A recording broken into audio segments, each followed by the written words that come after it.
Ya, Assalamualaikum warahmatullahi wabarakatuh. Saya dari dosen Akbar Dharma Wacana.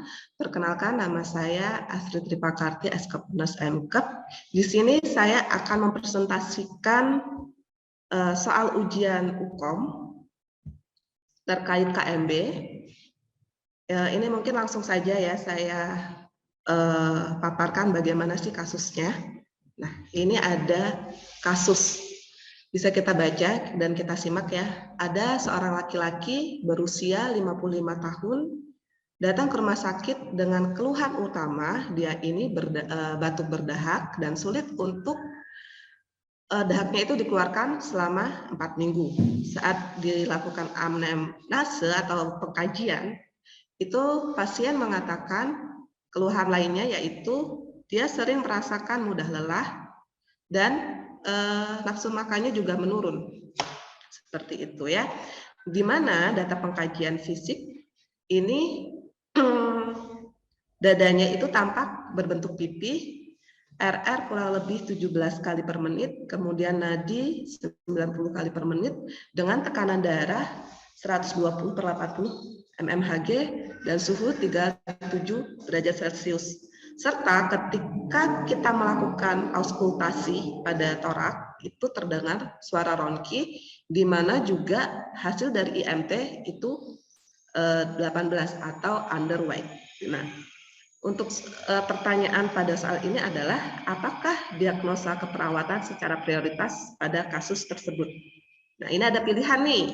Ada kebutuhan nutrisi kurang dari kebutuhan ya, kemudian bersihan jalan nafas tidak efektif, ada pola nafas tidak efektif, kemudian ada gangguan pertukaran gas dan intoleransi aktivitas.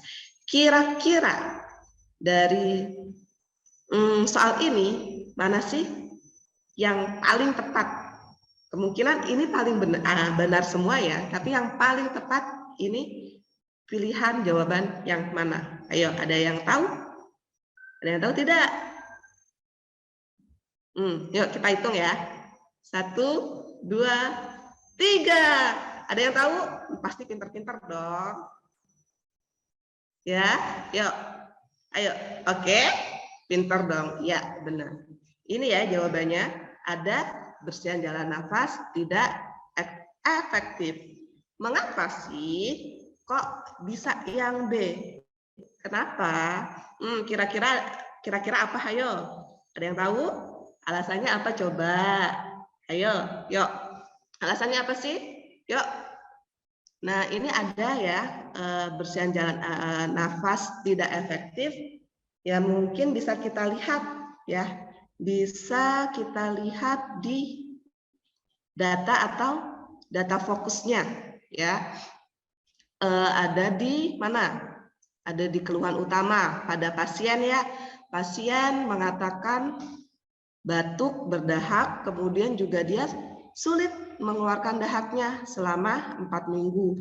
Kemudian kita juga bisa melihat nih data dari pengkajian fisiknya ya. Data pengkajian fisik apa? Ada dada tampak berbentuk pipih, kemudian dari RR-nya mungkin bisa kita lihat ya, suara ronkinya. Nah, selain itu kalau kita melihat dari proses ya, dari proses memprioritaskan skala prioritas diagnosa keperawatan, ini kan kita mengacu pada konsep hierarki Maslow. Nah, kita harus tahu hierarki Maslow itu ada 5 tingkat prioritasnya. Ya, yang pertama itu ada mencakup apa? Kebutuhan udara atau oksigen yang berkaitan dengan ABC-nya. Kemudian air dan makanan. Kemudian ada yang kedua, tingkat keselamatan dan keamanan, kemudian kebutuhan dicintai dan memiliki, dan lain sebagainya bisa dibaca. Nah, kenapa sih kok tadi bersihan jalan nafas yang kita pilih? Nah, ini kita mengkaji secara tingkat prioritasnya yang di hierarki Maslow. Ini ada kebutuhan oksigen. Kenapa kok nggak ke nutrisinya? Kenapa kok tidak di intoleransi aktivitas? Nah, karena secara prioritas pun kita juga harus mengkaji atau mengkerucut bahwa selain oksigenasi itu kan merupakan salah satu tingkat kegawatan daruratan juga ketika seseorang melakukan bersihan jalan nafasnya tersumbat, ketika seseorang bersihan jalan nafasnya tersumbat, maka resiko akan kematian kalau tidak segera ditangani itu akan jauh beresiko tinggi, sehingga kita harus memilih jawaban yang apa? Yang B, benar, yaitu bersihan jalan nafas tidak efektif. Kira-kira seperti itu.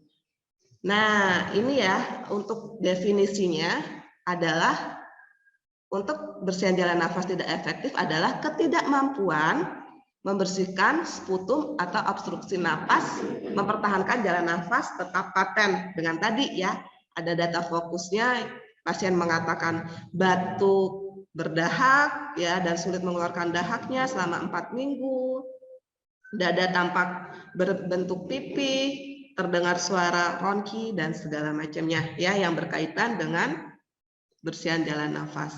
Nah, dari saya cukup sekian. Belajar lebih maksimal bersama optimal. Wassalamualaikum warahmatullahi wabarakatuh.